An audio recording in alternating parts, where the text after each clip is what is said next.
Why Keir Starmer's EU deal might be the biggest betrayal since Brexit.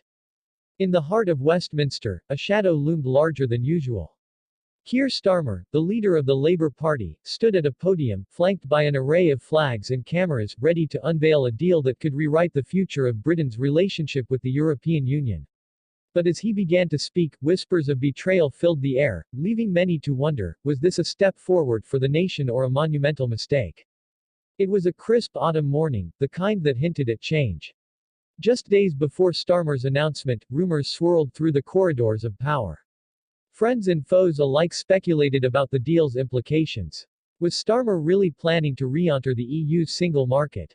And what about those who had voted for Brexit, who felt that leaving the EU was a fight for sovereignty, a fight that Starmer now seemed ready to renounce? As the camera zoomed in on Starmer's face, viewers could see a mix of determination and apprehension. He knew the stakes were high. The Brexit referendum had divided the nation, and now he stood on the brink of another potential fracture. Today, we take a significant step towards repairing the damage done by Brexit, Starmer proclaimed, his voice steady yet charged with emotion. We are proposing a new relationship with the EU that prioritizes trade, cooperation, and our shared futures. Gasps echoed from the crowd as he laid out the details: increased trade agreements, a focus on climate collaboration, and a pathway to rejoining the customs union. But immediately, the room erupted in reaction. Supporters cheered, believing this was the pragmatic approach needed to heal a divided country. Opponents, however, were quick to brand the deal a betrayal. Social media exploded with hashtags like #StarmerBetrayal, and the nation held its breath, wondering how this would impact the Labour Party and the broader political landscape. As days passed, the fallout was palpable. The media dissected every word Starmer had spoken, framing him as either a visionary or a traitor. Political analysts debated fiercely on television. Meanwhile, the royal family watched closely, acutely aware that political stability was inextricably linked to the nation's morale. The monarchy's role as a unifying force was now at risk, depending on how the public responded to Starmer's bold move. Behind the scenes, Starmer faced intense pressure. Loyalists in his party urged him to forge ahead, while dissenters warned of a backlash that could cost them the next election. His aides rushed in and out of meetings, trying to gauge public sentiment. But amid the chaos, a more personal crisis brewed. Starmer's own family had differing opinions on his decision. In a quiet moment at home, Starmer confronted his wife, a passionate advocate for their community who had campaigned for Brexit. "Keir, you know how much this means to people. Are you really prepared to go against what we believed in?" Her voice trembled with concern, reflecting the conflicts that many families faced in the wake of Brexit.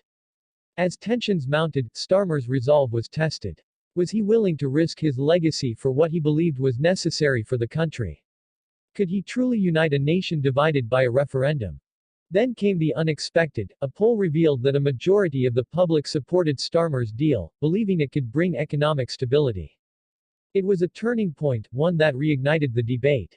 But just when it seemed like the tide was turning in his favor, a scandal broke involving a leaked document suggesting that Starmer had previously been in favor of a much softer Brexit than he had publicly admitted. The uproar was immediate, and the media pounced, questioning his integrity and commitment to the people.